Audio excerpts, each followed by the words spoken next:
Hello and congratulations on getting access to this video course on how to optimize your videos before making your YouTube videos live. So this is video number 1, which is the introduction to YouTube search engine optimization.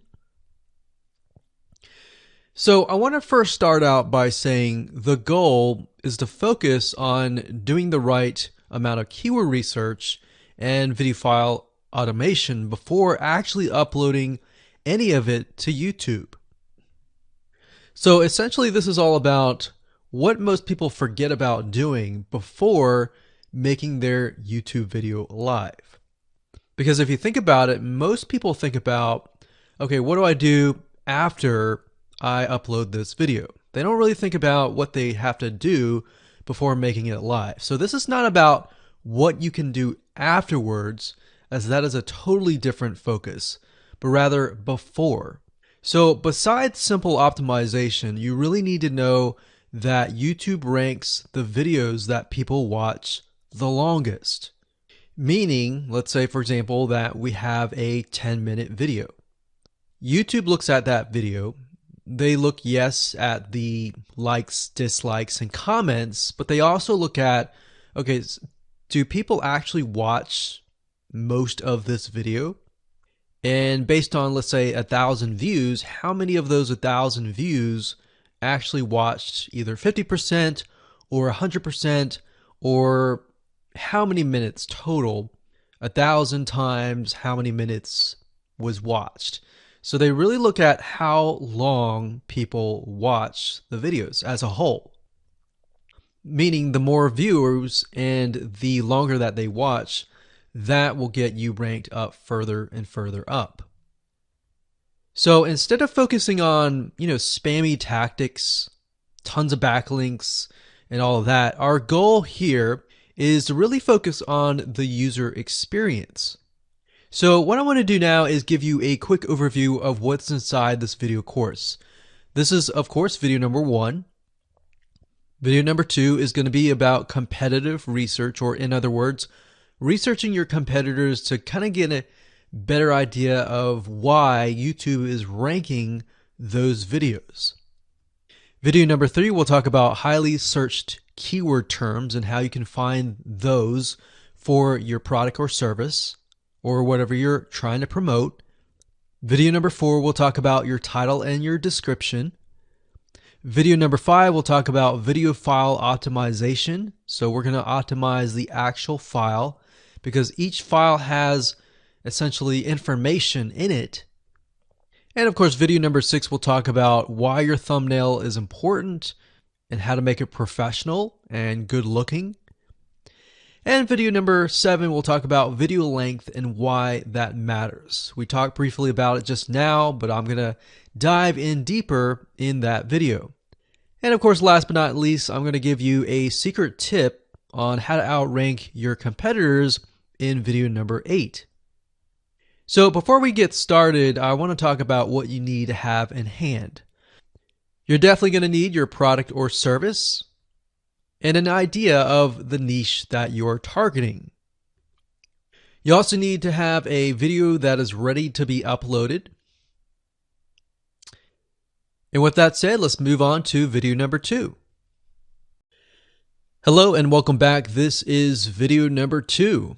So let's talk about competitive research. You see, the best way to understand how you can rank better is to know what is already ranking in your niche or your market. So what we want to do here is we want to analyze the videos that are on the top. And I want you to specifically look at what titles, what descriptions are they using, and what thumbnails are they using that are eye-catching. And what is the user experience like when you click through those videos? So let's go ahead and do some competitive research. So for the sake of making sure that we find YouTube videos that actually relate to promoting a product, what I want to do now is just to pick a product out of the blue and let's take a look at YouTube. So one product that I've been using for a while now, which has been really, really awesome, is called the Instant Pot. It's basically a pressure cooker that cooks food at a really fast rate.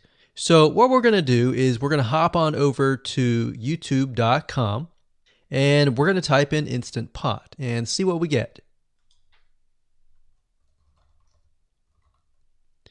So I'm not going to click enter just yet because I'm interested in getting an idea of what kind of potential keywords that we could rank on, or what potential videos that we can create. And we'll talk more about this in the next video. But for now, let's just do some basic keyword brainstorming and then, of course, do some competitive research.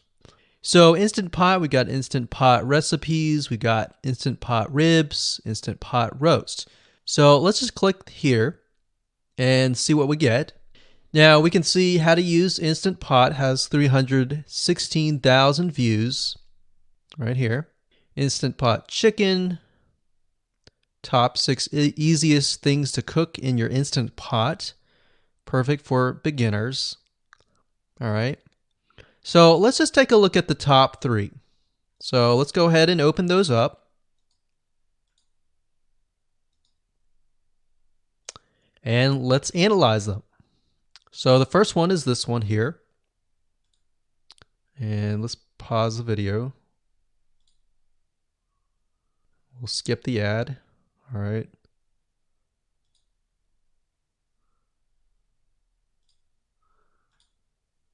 Okay, so how to use the Instant Pot 101 for beginners. So if we think about the type of audience that the Instant Pot attracts, it attracts somebody who has a busy life, who may be a beginner at cooking and just wants a quick and easy meal done fast. So we can see that. So one thing that I like to do is I like to copy the titles to Notepad. Just kind of get an idea of what we're dealing with. So that's the title. Looks like she's promoting an Amazon affiliate link. We can see that here, Amazon.to. We've got Instant Pot hacks, Instant Pot yogurt, and all that. So what she's doing, it's very funny, but she may not realize she's doing this, but what she's using is a method called siloing. And she's basically telling YouTube, hey, not only do I have this video on Instant Pot, I've got Instant Pot hacks, yogurt, recipes, and other recipes. So let's just copy that in here. So that's video number 1. So we're going to rank it from video 1, video 2, and video 3. Let's scroll down a bit. We've got 373 comments. I will say when it comes to YouTube, they're looking for engagement. So comments is good, likes are good, even dislikes are good as well. Even though dislikes are bad from a human standpoint, it tells YouTube that there is engagement, all right? So sometimes we're going to be able to view, we can't do it here, but sometimes you'll actually be able to view more data. But for now, you can't hear. Now, we can actually dig deeper if we want to. So let's just take a look at Natural Brittany's YouTube channel. Because when you're doing competitive research on YouTube, it's not just that particular video. It's actually the whole YouTube channel as a whole. The authority that that channel holds. So she has 116,000 subscribers. Click on the videos. She has a good amount of videos that talk about anything, looks like from cooking, from budgeting, from grocery, a lot of very similar videos. So let's scroll down. And now let's go ahead and take a look at the second highest ranking video. So if we go back over to here, and this is the Instant Pot chicken, cook with me, meal planning, meal prepping, Sunday setup. So let's go here, take a look.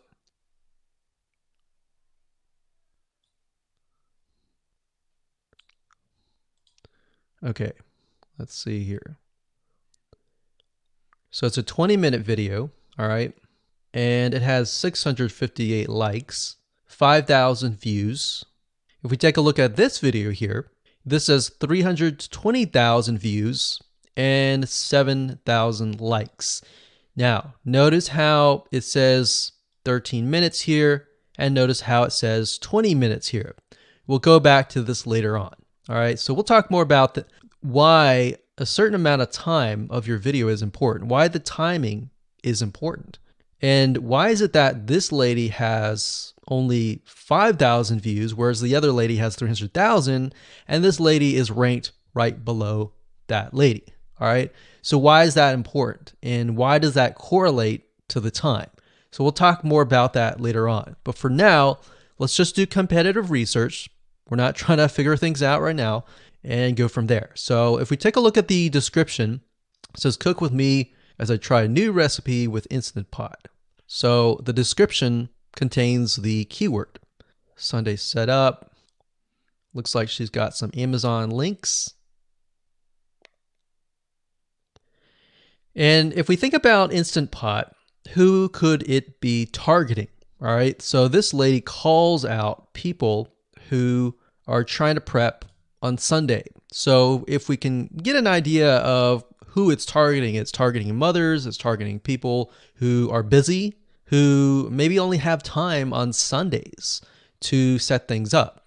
And chicken is a common thing, so maybe she's getting a lot of clicks. We don't know exactly, but we know that the headline and the description work together and getting clicks. All right, back over here, this is the third one. So let's take a look at this one. So this one is 8 minutes, but it has a lot more views than those other two videos, but it's shorter. It's shorter, but it has longer amount of views and it's third. It's got 11,000 likes and 633 dislikes. If we scroll down, we can see that it has more comments than the first one. So why is it that the first one is number one and this one is the third one and it has more views and more comments? Well, we don't know exactly why, but I have a hunch as to why that is, which we'll talk more about ranking and what Google and YouTube is looking for later down the road. So that's that. Let's just copy that title. And I'm going to go ahead and pause this video and we'll copy and paste that information to the notepad. Okay, so I went ahead and copy and paste the information. So this is video 1, this is video 2, and this is video 3 down below. So let me make this bigger so we have this information. So as we're kind of analyzing the competitor, we want to save this for later, but can you kind of see a similarity here? So this is calling out the target audience. This is calling out the people who are busy essentially. And top 6 ways, top X ways, top certain number ways is always a good title. So perfect for beginners. So if you can imagine, we already see that this title has beginners. This one's calling out perfect for beginners. And this one essentially is calling out people who are busy. So it's a target audience. So that's key. So having this in hand gives you a better idea on what potential titles and descriptions that you can have. Now you can do some deeper dive competitive research using specific tools. And one specific tool is called Social Blade. So that's socialblade.com, as you can see here. And I like to use this to kind of get a better idea of the YouTube channel as a whole. Because what you're trying to figure out is, did this person rank because their channel as a whole has a lot of traffic? Or did this person rank simply because of the titles and the description? So there's many factors that come involved, but let's take a look at Naturally Brittany. So let's go ahead and copy this. And you basically want to come here and type in the username of the YouTube channel. So we'll go ahead and click this here. Okay, so we can see here that this is Naturally Brittany, 116,000 subscribers. she's got 19 million video views. So that kind of gives us an idea of how easy it is to break through. Is it easy? Is it going to take a little bit work or what? So let's just go ahead and open her up, and let's do the same thing with the other videos. So this one is marriage and motherhood. You got that here. So she has 7 million video views. So it's about half of what we saw earlier. And this one is called Six Sisters Stuff. And this one has about 9 million video views.